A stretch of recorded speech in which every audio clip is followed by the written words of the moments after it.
Perfect Blue is a Japanese animation film that was first debuted August 5th, 1997 at the Fantasia Film Festival in Canada and was later released February 28th, 1999. This release was only in Japan initially. Later on, it would be re-released, but this was not a big blockbuster movie. Compared to modern anime movies like Demon Slayer Infinity Castle, the Chainsaw Man movie, those are just like two came out very recently. Those were huge. They did have series tie-ins, but then again, they were huge worldwide releases, millions, high budgets, beautiful animation. This is not one of those movies. This film was made with a budget of 90 million yen, which is about 800,000 US dollars, and it grossed 3 million US dollars. On top of a small budget, on top of no series tie-in, on top of all of this, the story is not very consumer friendly. It is a very dark, it is psychological, it's damn near horror. And it still did this amazing. That begs the question, how can a movie that has nearly everything working against it still be this successful? I'm going to talk a little bit about the production of the movie. If you just want to see the review, go to this time. Anyway, yeah. This movie was directed by then first-time director, I hope I'm saying this right, Satoshi Kon. I don't know if that's right. It's this guy. Crazily enough, who got this job because of his work on the original JoJo's series in the 90s, which is a crazy time. I can't imagine being a first director for a film like this that has such non-linear storytelling. That must have been hell. I don't know how. That just makes this even more impressive. Originally, the film was meant to be a typical horror slasher type, where it's the pop idol being attacked by the stalker. But Khan actually protested and said, there's already films like this, and that it wouldn't translate to anime well, which is probably one of the best choices he could have made with this film. As an attempt to market the film to film festivals, it was advertised as a directorial effort from the disciple of, Katsuhori Otomo, Katsuhiro Otomo, who created Akira, which is maybe the most famous anime film of all time. He had nothing to do with this film, by the way. They just used him, which is kind of messed up, but it doesn't matter. At the Fantasia Film Festival, it was very well received. They screened it multiple times. It won Best International Film, and it was a hit from the beginning. The base idea of the film is not that complicated. It's about a Japanese pop star named Mima leaving her pop group and becoming an actor. That's the basics of the whole movie. But the wrench in the pile is that she has a stalker who I don't remember getting a name, but the Wikipedia article says his name is Me Mania. I don't remember that, but I'm gonna just call him the stalker. After getting an acting role and leaving her pop group, she realizes there's a website called Mima's Room where somebody is pretending to be her and saying really weird things about her routine, mentioning things that only she would know, like what feet she uses to get in the tub and off the subway. Very personal things that no reasonable person could know or guess. When she sees this, she tells her manager, Rumi, about it, and she tells her to ignore it, which makes sense later on. She gets a small part in a TV show, and they're able to get her a bigger part, but for her to play this character, she would have to have an essay scene, which they show for so long. This scene feels like it's forever, and this is really the first time where the movie will make you just curl into a ball and just want to leave your own skin. It is so real. It's so fake. And even in the movie, it's fake. But it feels real. And it feels realistic. Oh, it's so uncomfortable to watch. Obviously, Mima didn't want to do this scene. She just felt like she had no choice. So, it just... She goes back home. She sees that her pet fish have died, and it's just... Man, it's a hard scene to watch. This is where we begin to see her go through a little bit of psychosis. Where the film starts suggesting maybe things aren't real. Maybe what we're being shown isn't what's really happening. Maybe she's making up things in her mind. This is really the turning point of the movie. This psychosis is personified with the J-pop idol of herself showing up and talking to her, claiming that she's the real Mima, which is really creepy. Oh, this movie's so creepy. It's so good, but it's so creepy. After the essay scene, she does a modeling for a magazine where the photographer suggests her to get naked, and she does. And again, it is such a long and uncomfortable scene. It's so horrible. Oh my gosh. This movie will make you want to crawl out of your skin. It is a very uncomfortable film. After the psychosis starts, people around Mima start passing away. I believe the director and screenwriter of the TV show pass away. We get shown both murders. These scenes of these killings prove how creepy and eerie this movie can be and how good it is. The first death with the radio playing the J-pop song, coming into the empty elevator, and the elevator opens and it's just his corpse, is so creepy because you know something bad's gonna happen.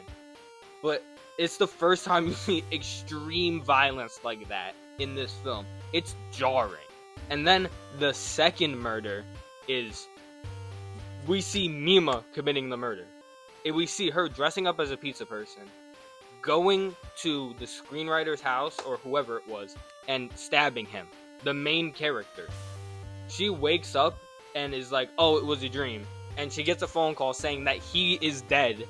And she goes into her closet and finds the pizza outfit with blood on it. Oh my gosh. In the film, at this point, they have already confirmed what you're seeing might not be real. That's already been established. So having the murder scene, and then having a scene reinforcing that that was real, the next, it's crazy.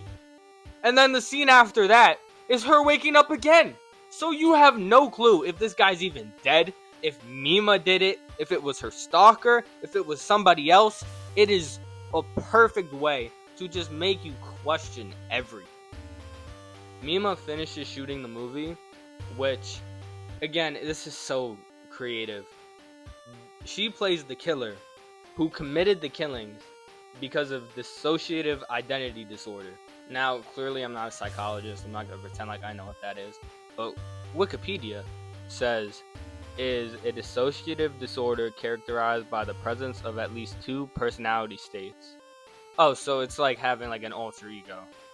Okay. Her character committing the murders like this parallels her thoughts of committing the murders in real life but not remembering it, which just adds another layer of, oh my gosh, she's a killer. She's a killer. Finally, all this psychosis and craziness comes to a head. Mima goes to Rumi's apartment, where she sees it is almost identical to her. Nearly identical. The way the scene is shot, she passes out and she wakes up in Rumi's room. But it looks exactly like her room. The only thing that is a tip that things are different is that the fish in the tank are alive. When I first saw this scene, I was like, what, has everything after the fish dying been psychosis? I was lost. To add to the confusion, Rumi says to Mima, we're going to Mima's room. Suggesting clearly, oh, we're going to her room. But no, It's just Rumi's room that she recreated to look exactly like Mima's. So creepy. Anyway, she's in Rumi's house. Rumi's cooking for her. And the psychosis illusion of herself takes a knife and starts attacking her. And it hurts her. And it messes up the bed. So it's real. She's getting attacked for real. But she's seeing herself. Which, thinking about it just now, must be the most horrifying thing ever. Imagine somebody's trying to kill you and it's you. I couldn't. Oh my gosh. Then the finale of this film, it ensues. There's a long chase scene where they slowly but surely go through the whole city. She's being chased by this person with a knife. Eventually, she grabs the fake Mima's hair and rips it off. And she sees Rumi is the one that's actually attacking her. Pretending to be her. Claiming to be the real Mima. Oh my goodness. Their fight ends up with them in the street where Rumi sees a car coming, like a truck. And she mistakes the headlights for stage lights or something. She imagines the crowd cheering for her. She stands in front of the truck. Mima saves her. But they're both bleeding bad. Like they get messed up in this fight. And they're laying on the ground. The truck drivers think they hit them. They're like, call the ambulance. But after this, it immediately cuts to a mental hospital where they see that Rumi's committed. And she says, sometimes she thinks she's a pop idol.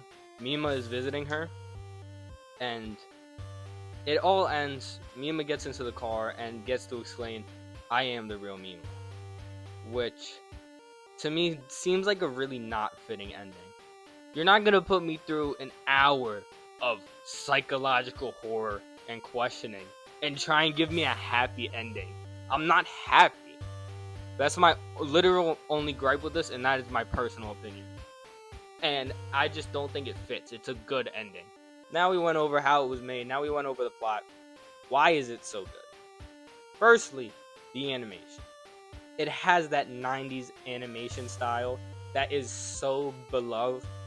I love it, and it is loved by a lot of people. This is why shows like Evangelion and Cowboy Bebop are still seen as masterpieces, because this animation hasn't aged a day. It looks beautiful.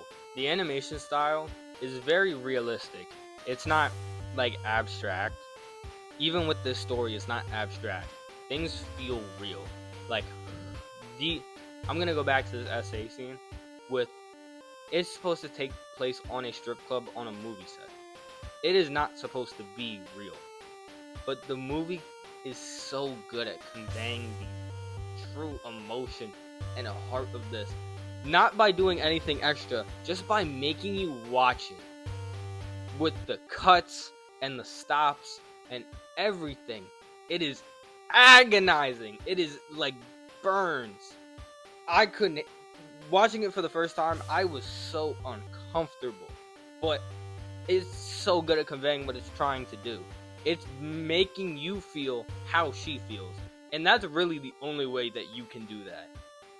Is by truly making you experience it. That's the only way you can understand that. Another reason why I think the horror works so well is that the groundedness and brutality of the murders.